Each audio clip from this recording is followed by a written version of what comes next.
আমি আজ এই ভিডিওটোৰ যোগেদি আমি এটা নতুন চেপ্টাৰ পৰিসংখ্যা বিজ্ঞানৰ বিষয়ে বুজাবলৈ গৈ আছো আৰু শিকিব গৈ আছো। তোমালোকে ভাল মনোযোগ দি শুনিবা আৰু শিকিবা। পৰিসংখ্যা বিজ্ঞান ইমান টান বিষয় নহয়। যদি ভাল মনোযোগ দি শুনা বা বুজিবলৈ চেষ্টা কৰা তেতিয়াহ'লে তোমালোকক 14.1 যোনটো চেপ্টাৰ আছে সেই চেপ্টাৰত থকা অংক বিষয়ে আমি আলোচনা কৰিব গৈ আছো। 2 নম্বৰ কুৱেশ্যনটো তোমালোকে শুনিবা, মই এইটো বুজাম। ইয়াত আছে এটা ফেক্টৰীৰ 50 জন শ্ৰমিকৰ দৈনিক পাৰিশ্ৰমিক হ'ল তলত বৰ্ণনা কৰা আছে। ইয়াৰ পৰা বিবেচিত মাধ্য ওলাব লাগে। আমি আগৰ ভিডিঅ'টোত কৈছিলো বিবেচিত মাধ্য 5 নম্বৰ 5টা খালী থাকে আৰু এইটো কেনেকৈ কৰিব লাগে সেইটো বুজাম বুলি কৈছিলো। আজি কুৱেশ্যনটো তোমালোকক দিছো। দৈনিক পাৰিশ্ৰমিক আৰু কৰ্মীৰ সংখ্যা 100ৰ পৰা 120 দিনৰ মানুহ হ'ল 12 জন, 120ৰ পৰা 140 হ'ল 14 জন, 140ৰ পৰা 160 জন হ'ল 8 জন, 160ৰ পৰা 180 জন কৰ্মীৰ সংখ্যা হ'ল 6 জন আৰু 180ৰ পৰা 200 জনৰ ভিতৰত কৰ্মীৰ সংখ্যা হ'ল 10 জন। এওঁলোকৰ ভিতৰত বিবেচিত মাধ্য উলিয়াব লাগে। এই অংকটো কৰিবৰ কাৰণে আমাক 5টা স্তম্ভ লাগিব, 5টা শাৰী লাগিব। 2টা শাৰী আমাৰ ইয়াত দিয়া আছে কুৱেশ্যনত আৰু আমি 3টা শাৰী নিজে বনাই ল'ব লাগিব। তো 2টা শাৰী আমাৰ শ্ৰেণী বিভাগ দিয়া আছে আৰু বাৰংবাৰতা দিয়া আছে। প্ৰথম শ্ৰেণী বিভাগটো হৈছে 100ৰ পৰা 120 আৰু বাৰংবাৰতা শ্ৰমিকৰ সংখ্যা হ'ল 12 জন। এতিয়া আমি ইয়াৰ 3 নম্বৰ শাৰীটো মাধ্যমান উলিয়াবৰ কাৰণে আমি কি কৰিব লাগিব?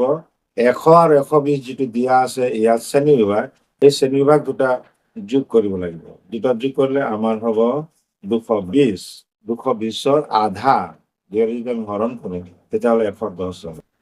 তেনেকৈ 2 নম্বৰ শাৰীটো শ্ৰেণী বিভাগ দিয়া আছে 120 আৰু 140, টোটেল হ'ব 260 আৰু ইয়াৰ আধা মাধ্যমান 130 হ'ব।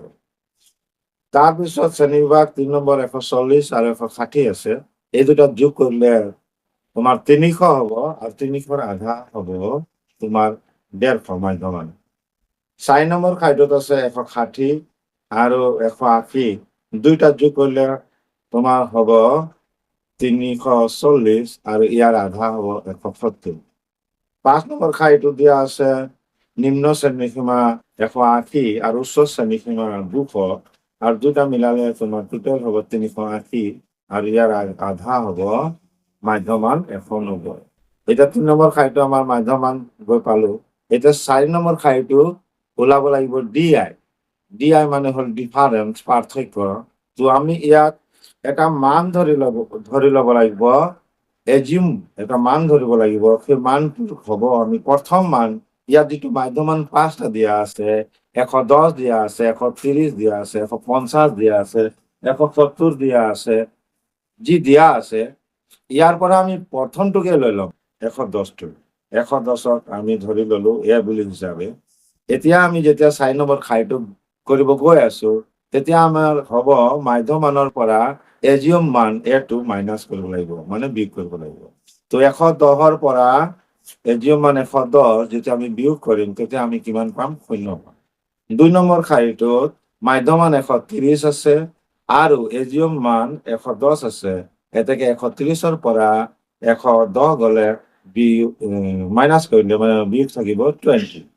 তাৰপিছত 3য় নম্বৰ শাৰীটো আছে এক্সৰ মান আছে 150 মাধ্যমান আৰু এজিউম মান আছে 110। 150ৰ পৰা যদি 110 যায় তেনেহ'লে তোমাৰ থাকিব 40।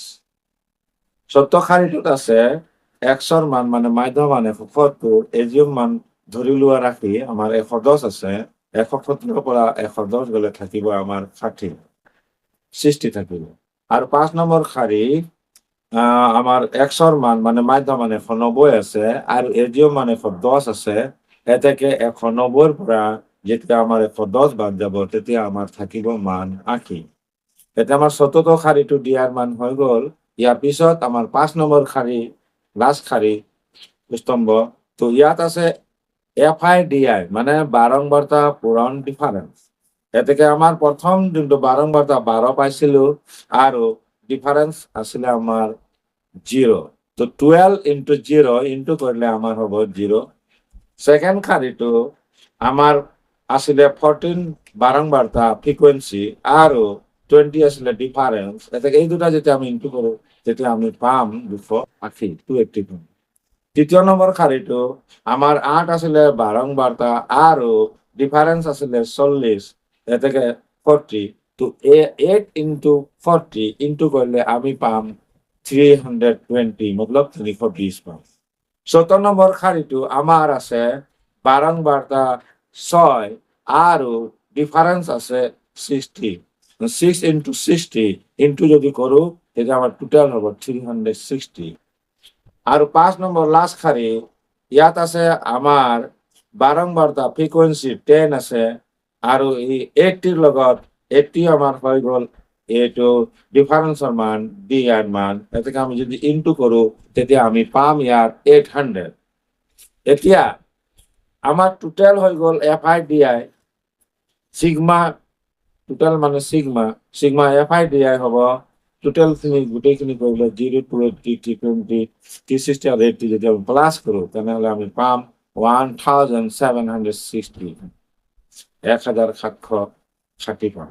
আৰু ইয়াত আমাৰ বাৰংবাৰতা টোটাল সিগমা FI টোটাল মাৰিলে মুঠ মাৰিলে 50 হ'ব 50 হ'ব।